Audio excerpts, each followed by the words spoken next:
Hi,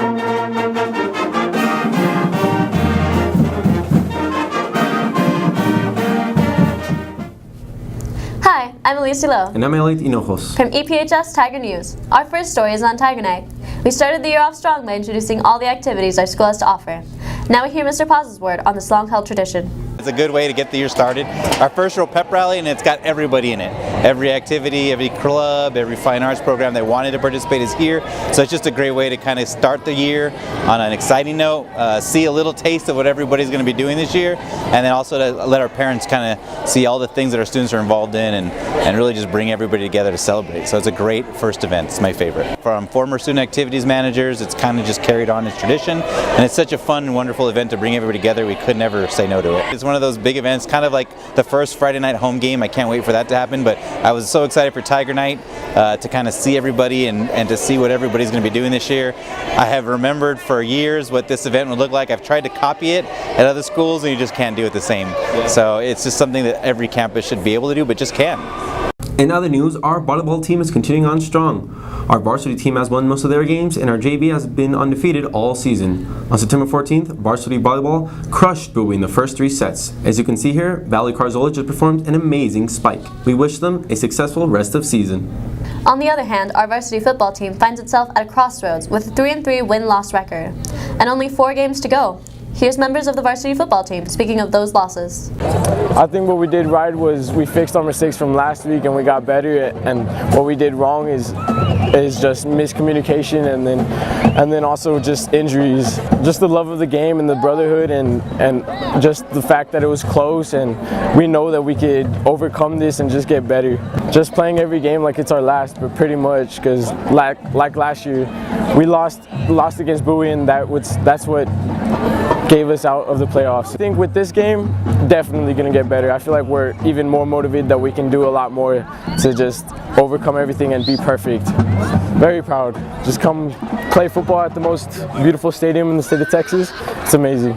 Honestly, I mean, it's not a district game. It doesn't really affect us at anything, but I mean, it's just preparing us. We're ready. We take a loss. We're just going to get ready next week, practice, get it over with, and we're ready for Bowie. It's really disappointing, especially because it's our homecoming game, but we can't dwell on this loss. We have to move forward and be prepared next week against Bowie.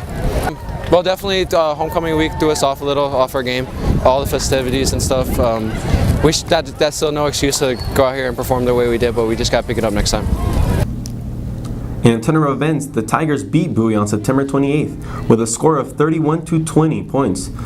We interviewed the head coach about this great win. Yeah, it was a great win. After last week's debacle, we just had to be focused. And last week the kids weren't very focused, and it showed on the football field. Today they were focused. They came out a little shaky, but then they refocused and they took care of business. I'm really proud of those young men for working so hard. Just our offensive line finally gelled, and they just got after him. I mean, Mario had an outstanding game. I think he scored 4 or 5 touchdowns. But the claw game is it's going to be just as exciting. With Coach Pichardo over there, he does a great job with those boys, and they're playing really hard, and they're very physical too. So that's going to be a great game. You'll get your money's worth if you buy a ticket.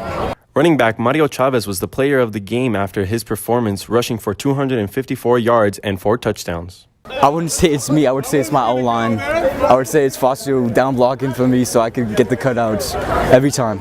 It's not really me. It's my O-line. Last week was definitely a motivator, for sure. Losing like that on our homecoming game really added fuel to the fire. You could feel it during practice. It was more intense. This isn't important just for districts or for playoffs.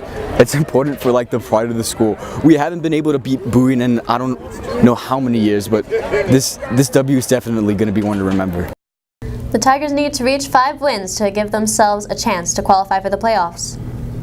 A big tradition, the homecoming parade, was sadly canceled this year due to harsh rain showers. Here's Mr. Paz with his take on the cancellation. We can control everything except for the weather, and we obviously have to make sure that we're keeping all of the people safe that are participating. We were waiting to the very last hour to see if the rain would actually hit us or if it would pass, and unfortunately it rained later in the afternoon than we anticipated. When we called the city to see if we'd still be okay with the parade, thinking like now it would stop raining, they said no. The city and both the police department recommended that we cancel for safety of all the marchers. Because of some rain, the band wouldn't have been able to perform because they can't take the instruments out.